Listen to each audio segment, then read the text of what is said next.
are Hobgoblin Sneaky Gits, and you can pass 6.1.2. First of all, I've always been in love with this unit's name. Second, even though this unit always had some disadvantages compared to Cutthroats, and it doesn't have scrap upgrade tricks, it's like a reimagined Nasty Skulkers unit, and Nasty Skulkers, properly used, are really scary. Third, they had a fairly significant buff alongside the Cutthroats. So let's take a look at how these guys get tricksy, sneaky, and stabby. Recruited for 575 gold and 144 upkeep. And frankly, I do a lot of these videos and I rarely see that mix. On Ultra, you get 120 entities with 6,960 health between them. Now, you know why they're sneaky Gits. They're not as prepared for a frontal brawl. Armor is 25 only, no shields because shields mean you can't use an extra dagger. Leadership is 45, which is actually 5 better than it used to be. Speed 35 and charge speed 41 are no faster than Cutthroats, something I thought worth mentioning.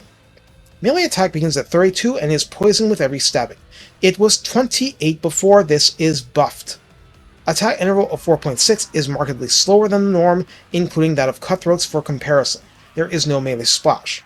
Melee defense starts at 20, again, no shields. Weapon strength seems normal at 28, split base 21 and armor piercing 7, but there is a bonus versus infantry of 7, which means melee attack 41 versus other infantry even at rank 0. 37 wasn't horrible. 41 is starting to be actually legit good, TM.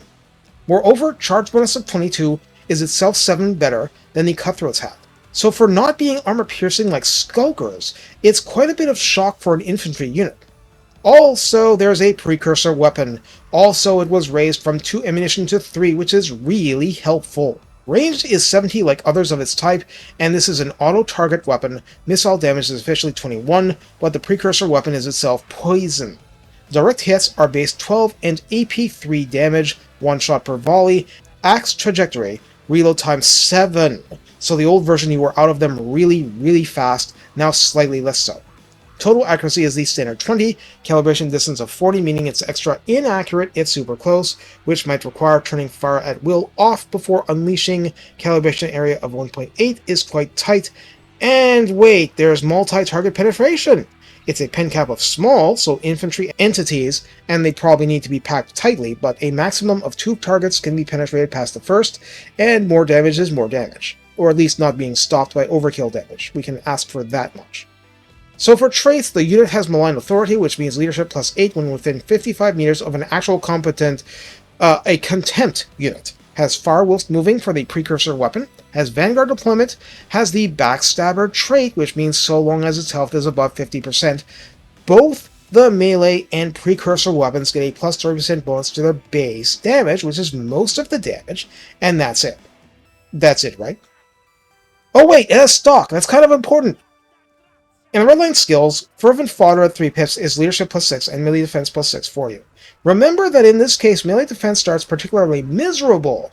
Lucky Lackeys grants rank 7-1 speed plus 10%, which matters, melee attack plus 5, missile strength plus 12% since they actually have one, and word save 10%. In the tech tree, Stronghold Syndrome, I said Stockholm by mistake twice, grants upkeep minus 10% and melee attack plus 4, so that's melee attack 45 against rival infantry at rank 0. And Hobgoblin Quartermasters increases unit XP gain by 50%, leadership plus 6, and melee defense plus 4, so even more shoring up that really weak starting value. No Hellforge upgrades, but no unit caps. Yay! So how do you use Hobgoblin Sneaky Gits? Since this unit actually has stock and Vanguard deployment, it's brutally simple and no sugarcoating. This is what I always used to take out Grimgor Ironhide's starting unit of Doomdiver Catapults, one of his real annoyances when fighting him early in a campaign. Even if it isn't that fast, and even though Zhao Ming will utterly destroy them when they're spotted, I've lived through that a few times. They have enormous capability to utterly destroy artillery crews and missile troops that are not heavily armored. As in, their usefulness against Jade Warrior crossbowmen is suspect, their usefulness against peasant archers at stabby range is pretty much absolute. There are few good defensive ways to use them except as a trap. They are there for offense, taking advantage of distractions to wade in and slash and burn.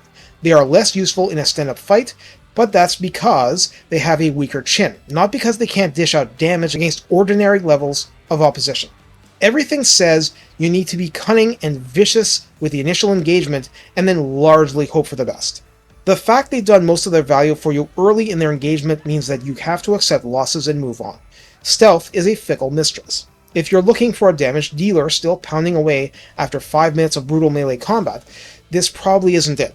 But this unit exists to put that damage dealer in a far better position to succeed, and to eliminate some of the bigger annoyances to your side at an earlier juncture. The actual ideal is to use this in concert with other forces, but that isn't always going to work. They're just hobgoblins. You can always find more.